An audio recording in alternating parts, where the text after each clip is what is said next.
Isang magandang umaga, isip ang dalawang magkaibigan na mamasyal sa Balayong Park. Habang naglalakad sila ay napaupo sila sa isang upuan. Nagkwentuhan. At biglang nawala sa isip ng babae na ang kanyang pitaka ay nailapag niya sa upuan. Nang biglang dumating ang tatlong magkaibigan na sabayan din na pumunta sa park upang magmuni-muni at mag-relax. Ngunit napansin ng isang kaibigan na may roong pitaka na naiwan.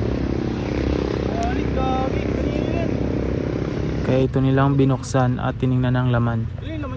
Nagtalo na nga dyan ang dalawa kung ibibili ng pagkain o ibibigay sa nangangailangan. Kaysa ibigay natin sa iba, tayo na lang, ikain na lang natin yan. Kaysa bigay pa Napapaisip na dyan ng isa na bili na lang ng pagkain para mabusog sila, at yung isa naman ibigay na lang ito sa nangangailangan. Nakaw yan. Mahalaga nakapagtulong ka, di ba? Kaysa naman na tayo yung pakain yan. Di ba, pre? Mga pre. Kaya nahirapan magdesisyon ng ating bida kung ibabalik niya ba o bibigay na lang sa nangangailangan. Tara, sulin natin. Bahala dyan. Bahala. Tara, sulin natin. Basta ibabalik ko to sa At may-ari, pre. napagdesisyon na niyang ibalik na ito dahil ito yung mas Bahala ka magandang dyan. gawin. Kung ibibili namin sa pagkain namin, baka sasakit yung tiyan namin.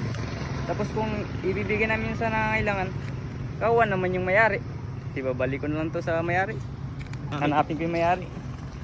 Ate, sa inyo po ba ito yung wallet? Nakakita ko pa siguro sa may upuan eh. Ala, oo, akin yan. At ayun na nga, nakita niya na Hindi po. naibalik niya ito ng kompleto. Mabibigyan yung tips sa ating roleplay. Yung mabibigay kong tip sa ating roleplay ay palagi nyo i-check yung bag nyo bago kayo umalis sa lugar. Baka kasi nawala na yung mga importanteng gamit nyo. Yun lang. Okay. Yung sa video na to. Ang natutunan ko po sa roleplay namin, kapag meron pong nakitang gamit na hindi sa'yo, ay maging honest ka lang po at ibalik sa may-ari. Ano po yung mas naging convincing boy sa ginawa nating roleplay? Ang convincing boys sa video namin yung nakita naming wallet at itutulong namin sa iba kaysa ibalik ito sa may-ari. Dahil mas mabuti rin namang patutungan ng pira, pero ang napag-desisyon ko sa sarili ko, ibalik na lang sa may-ari dahil ito po yung mas tama. Okay, ang pugi mo. Gago.